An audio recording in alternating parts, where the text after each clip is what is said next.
Hello and welcome to the FF14 subreddit's Endwalker Healer preview.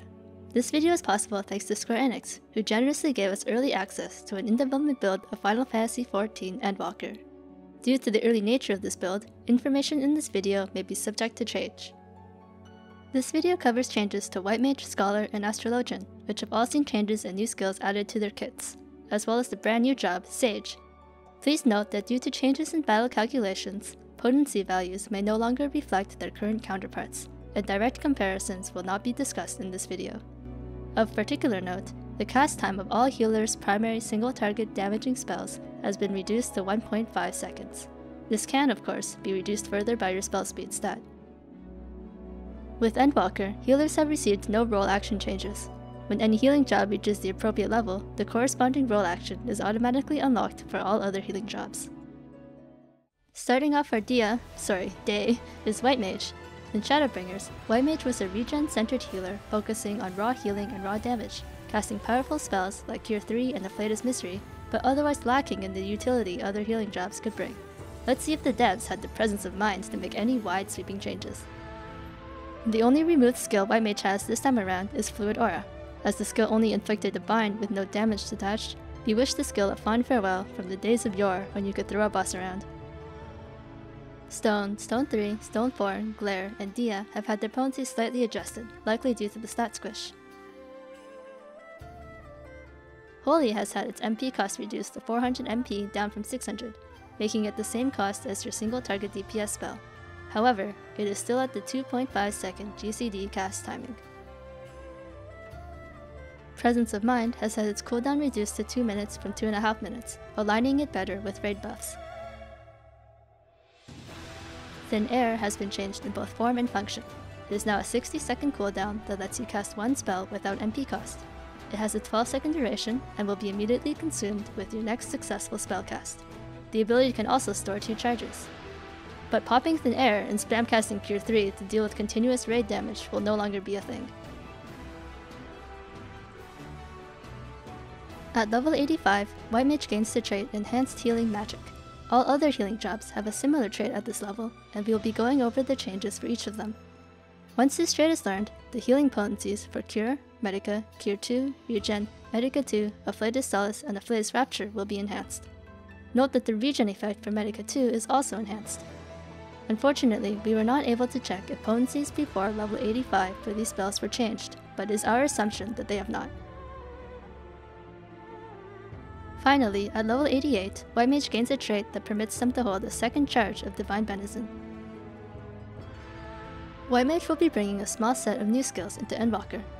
Starting at level 82, White Mage will gain Glare and Holy Mastery traits, which will upgrade Glare and Holy into Glare 3 and Holy 3 respectively. These are both small upgrades over the current iterations of the spells. Why Holy 3 and not 2? We can only assume that, like the average player, Square Enix can't count. Probably.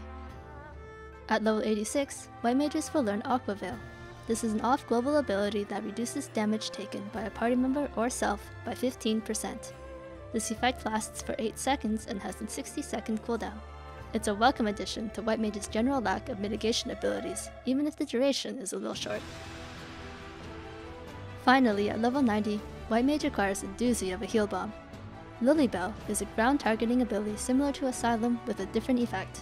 In short, every time the White Mage, and specifically the White Mage, takes damage, the Lily Bell will release a heal worth 400 potency, expending one of the 5 stacks of Lily Bell the White Mage gains when using this ability.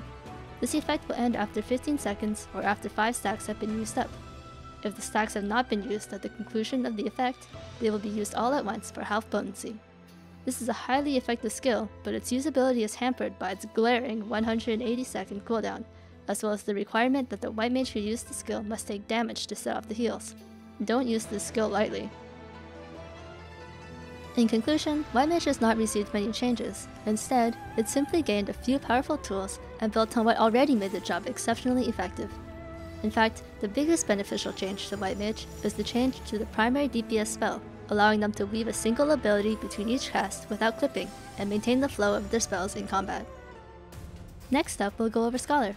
In Shadowbringers, Scholar was a support and mitigation-oriented healer, wielding a fairy pet in combination with powerful Aether Flow abilities such as Sacred Soil and Indomitability. However, the class had a tendency to trip itself up, with many parts of its pet toolkit outright contradicting itself. Hopefully with Endwalker, Scholar has improved their Fey union with Eos and Selene.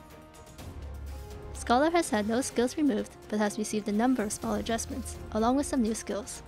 Be aware that Scholar's shield effects do not stack with Sage effects. First off, pet and shield effect responsiveness appear to have been improved, but more testing will likely be needed from players to compare when the expansion releases. Ruin and Broil skills retain the same functionality aside from minor potency adjustments, while Art of War sees its MP cost drop to 400 MP. In terms of pet healing abilities, Fate Blessing costs none of your fairy gauge now. We theorize, but it is not confirmed, that pet scaling has been adjusted, bringing the reduced potencies of fairy skills like Whispering Dawn, Fey Blessing, Fey Union, and Consolation into parity with Sage's healing output. Otherwise, Scholar would appear directly weaker than its counterpart, and the devs would never put a job in that state, right? Energy Drain no longer restores MP, however Aetherflow's MP recovery has been doubled from 10% to 20%. At level 85, like the other healers, Scholar gains the trait Enhanced Healing Magic. This raises the potencies of Physic, Embrace, and Seraphic Veil, as well as boosting the shield potencies of Adloquium and Succor respectively. Be aware that this of course does affect the strength of emergency tactics. Finally, at level 88, Scholar gains another trait named Enhanced Deployment Tactics, which simply reduces the cooldown to 90 seconds. On a side note, in the Mediator build of Endwalker, casting Adloquium applied the Galvanize buff shortly before the end of the cast, so it was possible to use deployment tactics immediately instead of the usual wait. Scholar is receiving a handful of new strategic tools in Endwalker. First, at level 82, Scholar will receive two traits, Brawl Mastery 4 and Art of War Mastery. These traits upgrade Brawl 3 to Brawl 4 and Art of War to Art of War 2. Brawl Mastery 4 also gives Rune 2 a boost to its potency. At level 86, Scholar learns Protraction. You can think of this as an applicable Thrill of Battle effect. The target has their max HP increased by 10%, as well as 10% extra healing from actions. This can be from any actions, not just from the Scholar. It's also a flat heal for 10% of the target's max HP, which is calculated before the increase, not after. This effect lasts for 10 seconds and has a 1-minute cooldown. It's an excellent skill for dungeons and raids, and a welcome addition to Scholar's toolkit. The final skill Scholar learns is Expedient at level 90. When activated, this skill gives the party two separate buffs for 20 seconds. The first is Expedience, which is essentially a peloton you can activate during battle. The second is Desperate Measures, which reduces all incoming damage by 10%. These combined effects are surprisingly exceptional. A mechanic that punishes you for moving too fast is rare and easily adjusted for, and party-wide damage reduction is always welcome. Despite the lackluster showing this skill had in the action trailer, this skill is an excellent addition to Scholar's support kit. Overall, Scholar hasn't changed much. Its toolkit still revolves around planning your healing well. Despite there still being a fair bit of clumsiness where the fairy is concerned, the apparent increased responsiveness should ease players new and old into the changes. Coming in at Lightspeed is Astrologian. In Shadowbringers, Astrologian was a healer that could fill both the role of a White Mage or a Scholar with their sect skills. They're receiving broad changes for Endwalker, which we can only hope are a benefit to all players. Several skills for Astrologian have been removed or altered due to the reclassification of healers. To start, Diurnal Sect and Nocturnal Sect have been removed. Astrologian is now treated as though they are permanently in Diurnal Sect. Aspected Benefic, Aspected Helios, Collective Unconscious, Celestial Opposition, Celestial Intersection, and Neutral Sect have been reworded accordingly. Sleeve Draw has also been removed and replaced with a skill we'll be going over shortly. The job gauge for Astrologian has been updated to accommodate holding the Lord or Lady of Crowns cards in the side area. Lord and Lady of Crowns actions have been changed, which we will also be going over soon. In terms of damage spells, Gravity, Prolific 4, and Combust 3 function the same besides potency adjustments. Gravity is also 400 MP now, matching it with the other healer's AoE DPS spells. In a surprising turn of events, Earthly Star has been enhanced, now doing much higher damage than before, both when activated early and when left for 10 seconds. The actions relating to cards have also been changed a bit, but anyone hoping for the days of the old Heavensward and Stormblood system will be vastly disappointed. Draw remains on a 30-second cooldown but can now hold 2 charges. This is inherent to the skill and does not require a trait. The MP restoration has been reduced to 5% of max MP versus the current 8%. It also grants Clarifying Draw, which brings us to our next skill. Redraw has been changed to a 1-second cooldown but requires Clarifying Draw. This means you only get 1 chance to get a fresh card and/or seal per draw. Luckily, Divination has also been changed. It is now a flat 6% party-wide damage buff with a 2-minute cooldown. Wait, so what are the seals for now? Well... Everyone give a nice warm welcome to Astrologian. This skill can only be activated if you have 3 active seals or astro signs as they're now called. By expanding all of your astro signs, you can gain 3 different buffs depending on how many different signs you have, which are Harmony of Spirit, Harmony of Body, and Harmony of Mind. Harmony of Spirit is applied if you have at least 1 type, and is simply a potent MP refresh effect. Harmony of Body is applied along with Spirit if you have 2 types of signs, and it grants a 10% speed boost. At 3 different signs expended, you gain Harmony of Mind along with the other 2 Harmony effects. Harmony of Mind grants you a 5% damage and healing boost. The skill is certainly interesting and can be readied pre-pull by drawing before the fight starts. However, the RNG nature of it can make it frustrating, as you no longer have a way to guarantee specific astro signs. The odds of you being screwed into only the refresh effect are very low. For the draw-redraw combo to lock you into the refresh effect, it would have to give you the same astro sign 5 times in a row. That's a 1 in 3 chance, 4 times because your first card is automatically played no matter what it is. That's a 1.2% chance in total. If you roll this, just go play some gacha games at this point. Your luck is so bad that it's good now. Replacing Sleeve Draw at level 70 is a retooled Minor Arcana. With a 60-second cooldown, it can give you either a Lord of Crowns or a Lady of Crowns to use via Crown play. Both cards have been altered as well, Lord of Crowns being a 250 potency AoE attack, and Lady of Crowns being a 400 potency AoE heal. Both are nice bonuses, but nothing game-breaking. The shield effects that were previously noted on Expected Benefic and Expected Helios have been moved to Neutral Sect, but the skill has not changed otherwise. Now for the new trait changes to existing actions. At level 85, Astrologian learns Enhanced Healing Magic like the other healers, enhancing Benefic, Benefic 2, Expected Benefic's Raw Potency and Regen Potency, and Expected Helios' Regen Potency. Note that this does not affect Neutral Sect beyond the noted potency boosts. At level 88, Astrologian gains the ability to hold 2 stacks of Celestial Intersection, giving them a little more on-demand shielding as needed. Now for the actual new skills. At level 82, Astrologian gains 2 traits that transform Malefic 4 and Gravity into Fall Malefic and Gravity 2. At level 86, Astrologian learns Exaltation. This ability is a buff that reduces damage taken by 10% for 8 seconds on a 60-second cooldown. It's also a time-delayed heal like many of their other abilities, healing at the end of the buff's duration for roughly twice as much as Expected Benefic. Finally, at level 90, Astrologian gains a heal bomb like White Mage, but this one is a little different. Enter Macrocosmos.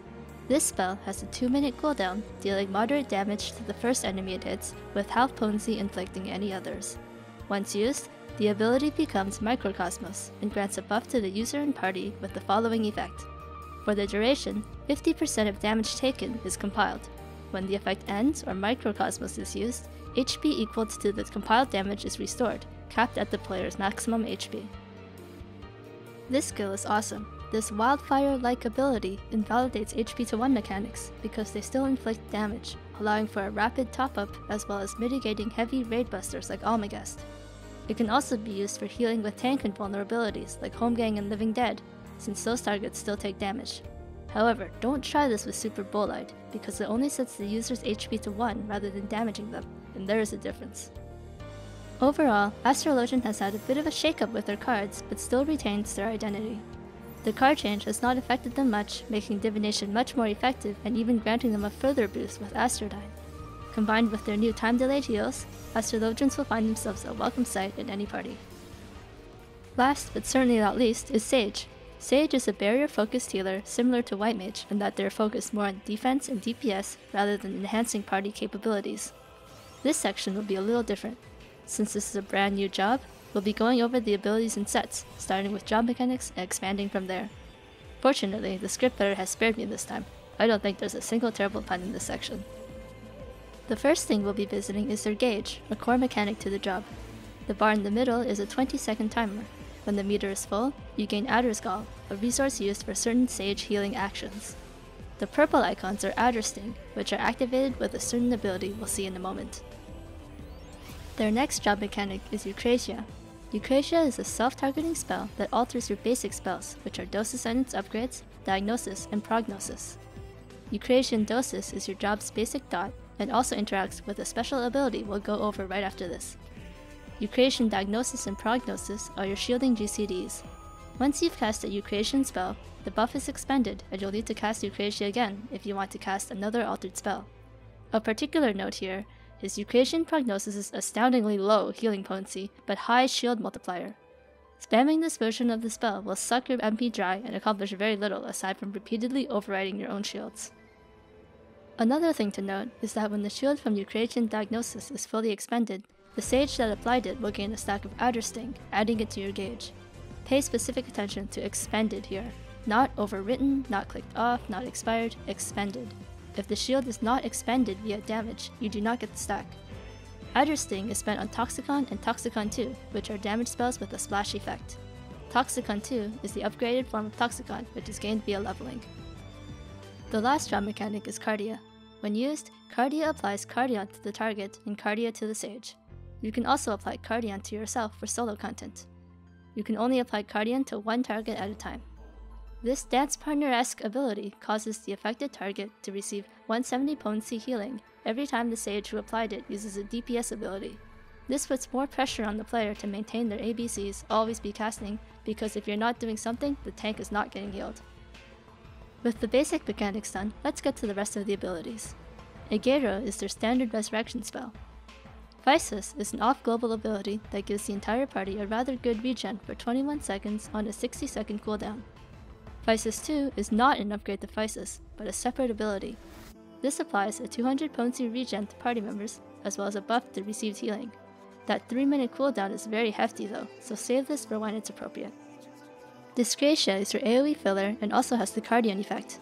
Note that this needs to be used in melee range, like Art of War. Phlegma is on a 45-second cooldown, but it's a spell, which means it spins your DCD. It deals 360 potency to the target and 30% to the enemies around it, holds 2 charges, and heals your Cardion target.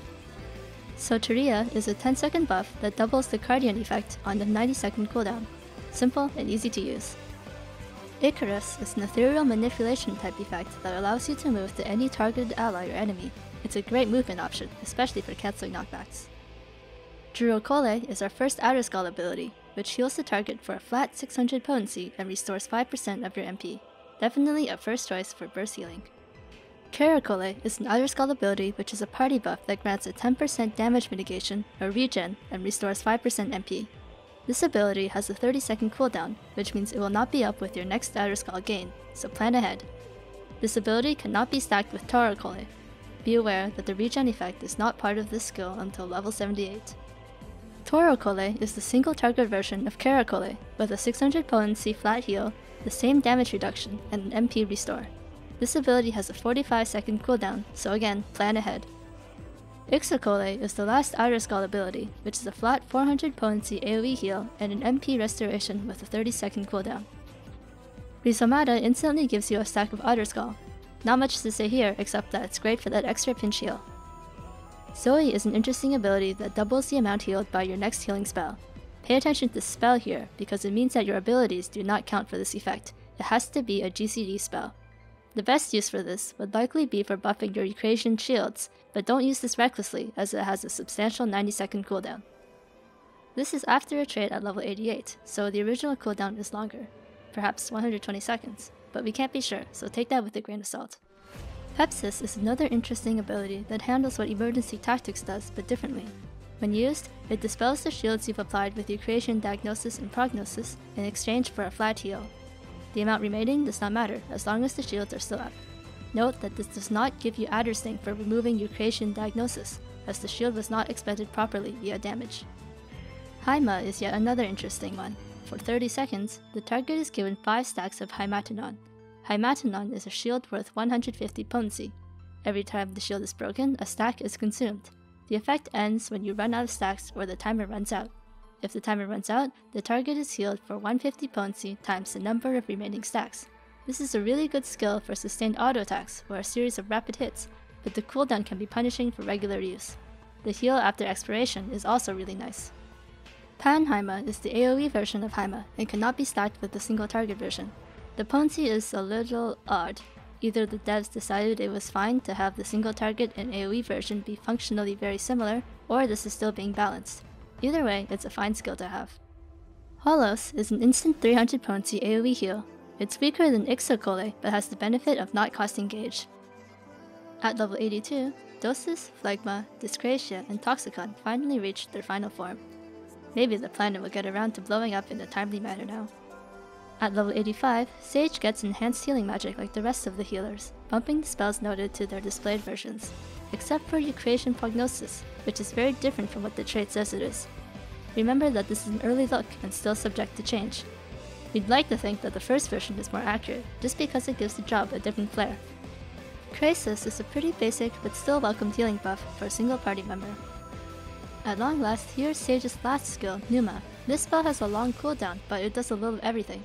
It inflicts AoE damage in a line, it gives the party a defense buff, it heals the party, triggers Cardian, does your laundry, pays your bills, steals your girl. Okay, maybe not those last few. The one thing we'll point out is that you shouldn't use this skill blindly. The heal and defense buff are a little too good to use wildly just because you're trying to max out damage. Here are the rest of the traits in case you were wondering. Maim and Mend is standard across healers, Adder Skull is unlocked when you get actual Adder Skull skills, same for Adder Sting, and Somanutic Oath along with offensive magic mastery just upgrade your damage spells. To wrap this up, Sage looks like an excellent addition to the healing roster, being the raw shielding counterpart to White Mage's regens. There are a few negatives we can point out about this new job though. First, it doesn't provide any party utility outside of healing and shielding. Its MP restoration outside of Lucid Dreaming is tied to Adder Skull abilities, which could lead to unnecessary overheal in a bind. There's no way to produce Adder Sting outside of having your single target GCD shield broken by damage, and Eucratia being on the GCD also hurts a little since it puts off an emergency shield in a pinch. Overall though, the job looks solid. This concludes the healer changes and additions for Endwalker. We'd love to hear about your thoughts on this both here and on Reddit, so please throw us a comment wherever you may find this video. We look forward to seeing all of you, both old players and new, when the expansion launches in November. May you all walk in the light of the crystal, and we'll see you next time.